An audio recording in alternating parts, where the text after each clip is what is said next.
The following story has been brought to you by StoriesToInspire.org. This is an amazing story. And the amazing story is because when you live through a story and you just think it's a story to write down for your podcast, that's a story. But when you see it's a message from David, that Hashem is teaching you something, is different. So briefly, it was the first Chanukah I was in a place called prison.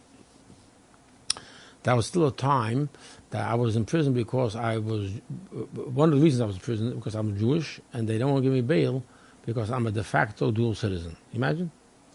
Mm-hmm. So that when you pull a guy over, you have to ask me, you Jewish? Mm-hmm. Oh, then you're going to jail. You're not, you can go. Okay, you have bail. I mean, as wild as that, right? And you couldn't get traction, and I was there. Chanukah's coming up. I wanted to send the Emunah. So I asked this Aleph Institute to please get involved and get me a Emunah. And I don't want just on candles. I want to do it. I always did it on oil. And they tried, and Baruch Hashem, they succeeded. Initially, the same warden who allowed me to have yarmulke and tzitzis and gave me good kosher food and let me daven, the same guy suddenly, fire. So he tells them he found a room which was fireproof. And he lighted over there. Again, there are a lot of details in the story about the timing and everything, but they come to me and this was, I think, it's like the Chanukah that year was the same time as the other holiday they have. And so there's nobody in the place. Two officers come to take me to this really big room, and in the old wing, a little dungeon room, like straight out of the storybook, like the stone walls, and but they had wooden chairs around there. And in the corner there was a L-shaped partition. I wasn't focused on that. And the guy puts the menorah down and the olive oil cups. I got permission to get the olive oil cups. I was ecstatic because a mitzvah means connection with Hashem.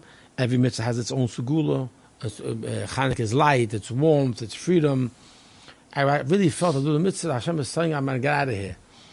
As I put this one cup of oil in there, I'm about to light the match, and these two officers are watching. They're staying in. I was hoping they would leave, but they're standing there. And then suddenly I thought, what's behind this partition? So so I give a look. It's a toilet. I didn't realize it. You know what they do here? They lock, there's 30, 40, 50 people in the room. And then I got to the bathroom. So there's one little toilet there, and there's no privacy really. That's part of the hashpola, the meaning of a person goes through. Just the basic human. There was a guy in prison who was in there. He was a kill for hire guy. Kill people for money, hitman. He tells me, Rabbi, my nickname was Rabbi. Rabbi, I got used to everything in prison. He's been there for a few years before I came, but I never got used to having to relieve yourself because they locked you two guys in the room, so you have to go to a bathroom and someone else is in there. And he said, this guy, a guy who's not of the purest of souls, and he couldn't even handle something like that. He said, how long is he there for?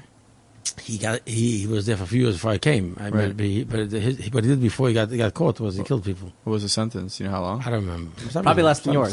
Probably less than yours. I was going to say probably less than yours. The guys there for murder that were there for a lot less than me. That I know. Right. That were there for a lot less. Maybe 12 or 7. So Chanukah. So back here. So anyways, so I see the toilet over there. So I was caught. My Emunah was standing overlooking a toilet.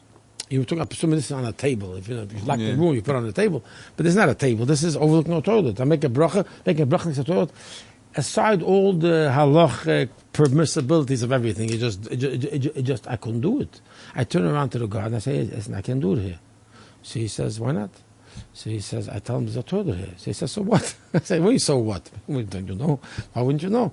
I start spelling it out for him in simple English. I'm making a blessing. I'm saying, I'm talking to God. I'm blessing God's. I'm saying God's name. You think it's right to say God's name when you're right next to the toilet? I put it in his face. He got it. This non-Jewish man got it. And he was dressed like a sharp state trooper. He pulls you over for a ticket. That type of guy that you're afraid to say a word to. He listened to that. So he's quiet. I figure he's quiet. That means he's understanding me. I said, and on top of that, you want my light is about a miracle. I have to shine over a toilet. I can't do this. So he tells me, what should I do?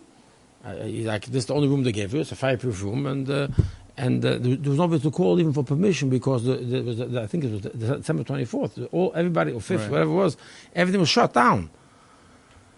Anyway, I kept on pushing. I just kept up, please, I can't do it here. Why don't you take me to this little room? I sleep every single day in a small, little, tiny room. They put me in there to eat kosher food. They didn't want other inmates to see that I'm eating different type of food. So, tell me. So I say, to make a long story short, he says to me, "Okay, let's do it." I was like, "Mamash, a miracle from heaven." He first looked at his friend to make sure his friend was like the sort of eye contact, okay, and he took, without calling for permission, he took my meneda. He says, "Follow me." Great. I was so ecstatic. Now Hashem is with you. Listen, every time you see your davening, you get something, Hashem is with you. Why should they change? Anyway, then if I get one more thing out of this guy, I'll be able to feel like I did Chanukah the way I always did. So I say to him in the office, I got another problem. So he thought he did the biggest favor for me. He said, "What's your problem now?" I started explaining, listen, you have permission to light the menorah for 30 minutes. That's what he was to 30 minutes. He said, but our minhag is to be 50 minutes. Lubavitch, you don't have to sit the whole time, but the thing should be burning for another 50 minutes. Anyway, so I said, "Could you please let me sit there 50 minutes?" He takes a short stop. He looks at me, and you can see that he's totally confused. Like, first the toilet's no good, now 30 minutes is no good. What's going on? So he tells me, "Hey, Rubashkin, tell me, how did you do this in your house?" Like get down to the chase. So I'm thinking to myself, really at home I had this personal thing I always did. I was living out in the middle, I was telling you at the beginning, I lived in a very rural area, if you will. My kids were growing up, they can't run down Central Avenue, see Monedas, they can't run to your friend's house in Chapalatke. Whatever they saw was in the house. So I tried to make it, whatever we're lighting the Moneda. I came home early from work, we lit the Moneda by sunset. And right after sunset, and then we sat. I said the unwritten rule in the house was as long as the Moneda's lights are burning, we're sitting there. So I sat there for 2 hours, 2.5 hours. So I told him, actually, my house. If it's my house, I sat there as long as it burned. How long? 2.5 hours. From 30, 50, 2.5. And then he looks at me, and I figured maybe it's tafasta, middle of the tafasta. Maybe I pushed it a little too hard. Maybe she was at 50. What am I? Yeah. Listen how they wish to push me in the right direction. He said, it was a long 30, 40, 50 seconds, a long time. And suddenly he says to me, "Okay, you'll do it here the same way you did it at home." Why would he do that? Why? What is it in for him? He locked me in this little room. He let me, the next 8 days, never changed it, not on that night.